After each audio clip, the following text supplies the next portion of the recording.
Bonjour à tous. Alors, aujourd'hui, on va parler du stoïcisme.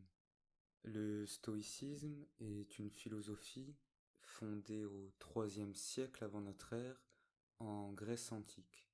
Elle connaîtra par la suite un renouveau dans l'Empire romain avec notamment Sénèque, Épictète et Marc Aurèle.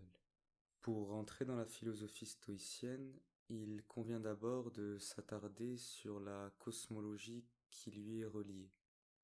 Pour les stoïciens, l'univers doit être conçu comme parfait et harmonieux. Tout est soumis à un principe ordonnateur et régulateur, de telle manière que tout ce qui advient est le résultat de causes qui l'ont précédé. Par là, toutes les parties sont intimement liées les unes aux autres. Le hasard n'existe donc pas. On peut voir ainsi l'univers comme une sorte d'être vivant, gigantesque, dans lequel chaque élément qui le compose œuvre pour le fonctionnement du tout. Ce principe général a l'origine de la cohésion de l'ensemble de l'univers. Les stoïciens le nomment logos. Ce logos divin est éternel et immanent au monde.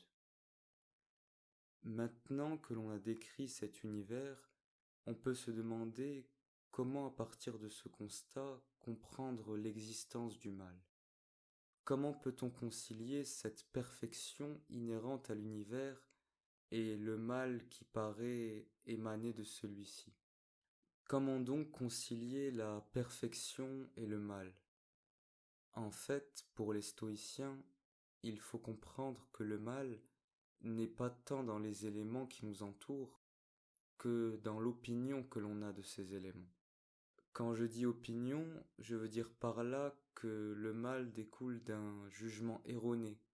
Erroné car on associe ce mal à l'objet lui-même sans se rendre compte que celui-ci n'est que le résultat d'un jugement qui vient en fait uniquement de nous-mêmes.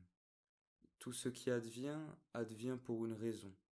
Il faut donc pour les stoïciens accepter le monde tel qu'il est et se garder de porter des jugements qui ne reflètent pas ce que sont les choses en réalité. La mort et la maladie sont simplement des faits. Le dégoût et la haine que l'on éprouve envers ceux-ci sont des émotions qui apparaissent a posteriori et qui n'existent au final que dans notre esprit. À partir de là surgit l'enseignement fondamental des stoïciens. Il faut s'efforcer de différencier entre ce qui d'une part dépend de nous et d'autre part ne dépend pas de nous. Pour donner un exemple, il ne dépend pas de nous de ramener quelqu'un à la vie, de faire qu'une personne se comporte comme on le souhaiterait, ou de tirer le bon numéro au loto. Autrement dit, la réalité extérieure à notre esprit, quand bien même nous pourrions agir sur elle jusqu'à un certain point, dépend d'une multitude de causes qui nous échappent partiellement ou totalement. À l'inverse, la manière dont nous réagissons à ces événements, c'est-à-dire les émotions et jugements que l'on a en réaction à ceux-ci, elles dépendent entièrement de nous. Ainsi, nous pouvons choisir ou non de nous laisser déchirer par la tristesse et le désespoir à l'annonce de la perte d'un proche. De la même manière, nous pouvons décider ou non de laisser la haine et la colère nous envahir lorsque quelqu'un agit d'une manière qui nous déplaît. En conséquence, pour les stoïciens, l'idée du mal naît d'une confusion entre deux réalités, celle qui est en notre pouvoir et celle qui ne l'est pas. Et par cette erreur de jugement, notre esprit est constamment envahi par des émotions et sentiments qui nous éloignent de toute possibilité d'atteindre une tranquillité de l'âme. On peut donc dire que l'homme qui s'attriste ou se met en colère du fait de choses qui ne dépendent pas de lui est d'une certaine manière réduit en esclavage. Il ne décide pas de l'état d'esprit qui l'anime. Son humeur dépend des aléas de la vie. Ainsi, la voie stoïcienne consiste à s'efforcer, lorsqu'un événement survient, de se rappeler que, aussi déplaisant qu'il soit, celui-ci résulte d'un enchaînement de causes et d'effets qui nous échappent parfois complètement.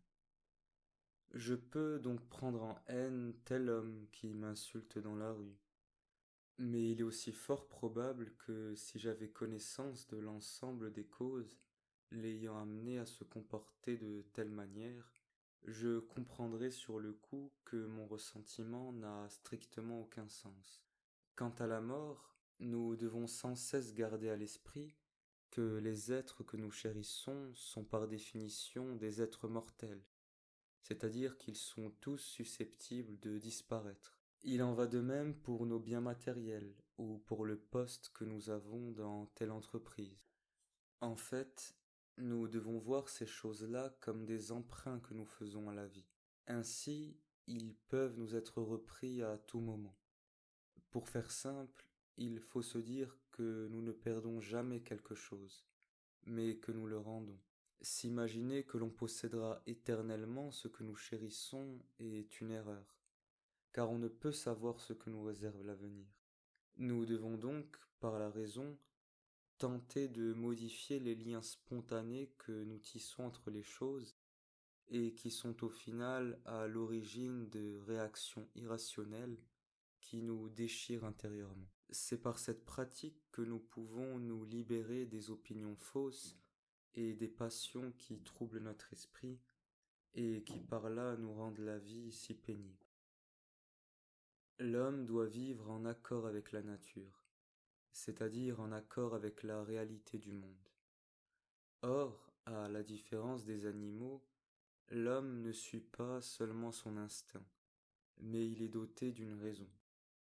Ainsi, pour l'homme, vivre en accord avec la nature suppose de comprendre par la raison notre propre nature humaine d'une part et celle de l'univers d'autre part.